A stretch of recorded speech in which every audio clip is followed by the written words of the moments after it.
जब हमारे राष्ट्रीय अध्यक्ष राफेल लड़ाकू विमान की उड़ान भरते हैं तो ये सिर्फ एक उड़ान नहीं बल्कि देश की ताकत, सुरक्षा और आधुनिकता का प्रतीक होता है। आज हम आपको 5 बड़ी खबरों से अवगत कराएंगे जिसमें राष्ट्रपति का एक ऐतिहासिक उड़ान, सरकारी कर्मचारियों के लिए 8वें वेतन आयोग की मंजूरी, एक वर्षों पुरानी कानूनी लड़ाई, पुलिस जवाबदेही और दिल्ली के प्रदूषण को कम करने का नया प्रयास शामिल है। हरियाणा के अंबाला एयरफोर्स स्टेशन से भारत की राष्ट्रपति द्रौपदी मुर्मू ने राफेल लड़ाकू विमान में उड़ान भरी। ये पहली बार हुआ कि भारत के राष्ट्रपति ने देश के सबसे आधुनिक और शक्तिशाली लड़ाकू विमान में सैर की। राष्ट्रपति ने उड़ान के दौरान जी सूट पहना और हेलमेट पकड़ा था, जिससे उनकी तैयारी साफ झलक रही थी। ये उनकी दूसरी ऐसी उड़ान थी। पहली बार उन्होंने अप्रैल 2023 में असम से तेजपुर एयरफोर्स स्टेशन से सुखोई 30 MKI विमान में उड़ान भरी थी।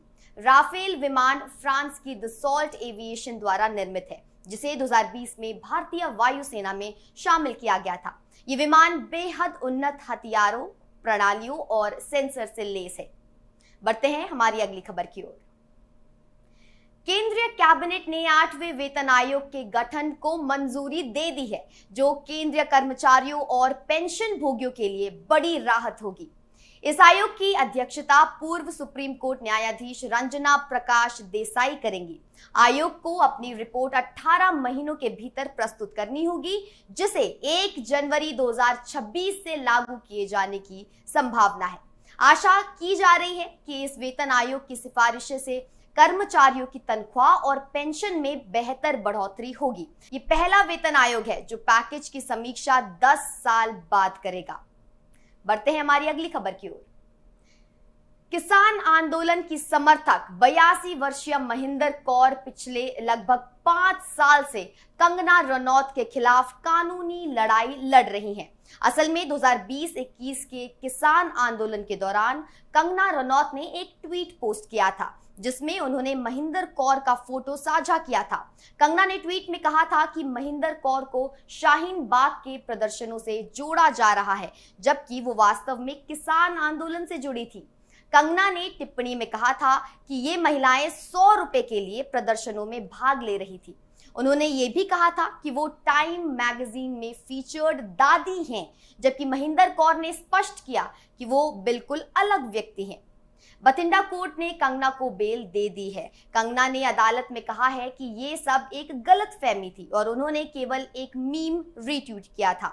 उन्होंने महेंद्र कौर के पति को बताया कि वो माफी मांगती है, लेकिन महेंद्र कौर ने कहा कि वो कंगना को माफ नहीं करेंगी। वो कहती हैं कि कंगना ने 4 साल बाद माफी मांगी है और वो सुप्रीम कोर्ट तक गई थी। अगली सुनवाई 24 नवंबर को निर्धारित की गई है। बढ़ते हैं हमारी अगली खबर की ओर। बिहार में SHO का निलंबन, भाई बहन से अभद्र व्यवहार का है ये मामला। कटिहार जिले के बारसोई पुलिस स्टेशन के स्टेशन हाउस ऑफिसर SHO को निलंबित कर दिया गया है, क्योंकि उन्होंने एक रेस्टोरेंट में एक भाई बहन के साथ अनुचित व्यवहार किया। CCTV फुटेज में SHO द्वारा अभद्र भाषा का इस्तेमाल और कड़ा व्यवहार नजर आया है। ये वीडियो सोशल मीडिया पर वायरल होने के बाद पुलिस विभाग ने तत्काल कार्रवाई करते हुए SHO को निलंबित किया है। बढ़ते हैं हमारी अगली खबर की ओर।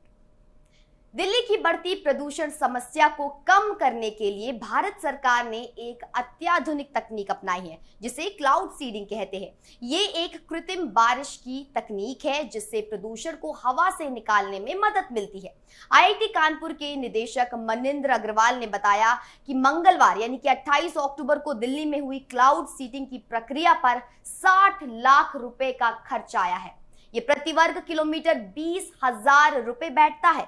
अग्रवाल ने बताया कि पूरे सीजन यानी कि 4 महीने का कुल खर्च 20 से 30 करोड़ रुपए के आसपास होगा। हालांकि ये खर्च दिल्ली सरकार के प्रदूषण नियंत्रण के कुल बजट से 100 गुना कम है।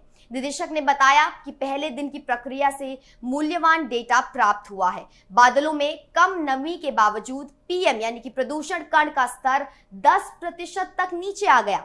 ये दिखाता है कि भविष्य में जब बादलों में ज्यादा नमी होगी तो शानदार परिणाम जरूर मिलेंगे। आईआईटी कानपुर अब कानपुर से विमान परिचालन की लागत कम करने के लिए दिल्ली एनसीआर के पास एक उपयुक्त स्थान पर पूरे सीजन के लिए विमान तैनात करने के विकल्पों पर विचार कर रहा है। निदेशक ने यह भी चेतावनी दी है कि कृत्रिम बारिश एक स्थायी समाधान नहीं है।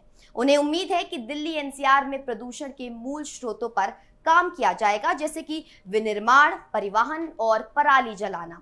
29 अक्टूबर को 2 और ट्रायल करने की योजना थी, लेकिन मौसम की स्थिति के कारण इसे स्थगित कर दिया गया है। तो ये थी आज की 5 बड़ी खबरें। एक तरफ भारत की सैन्य ताकत का नया ऐतिहासिक सफर और सरकारी कर्मचारियों के लिए आर्थिक सुरक्षा की गारंटी, दूसरी तरफ न्याय व्यवस्था की प्रगति, पुलिस जवाबदेही और प्रदूषण नियंत्रण का नया वैज्ञानिक प्रयास। ये सभी खबरें दिखाती हैं कि भारत एक साथ कई दिशाओं में आगे बढ़ रहा है। आप देख रहे थे इंडिया न्यूज, मैं आपके साथ निकिता रावत। फिर मिलती हूँ कुछ बड़े अपडेट्स के साथ।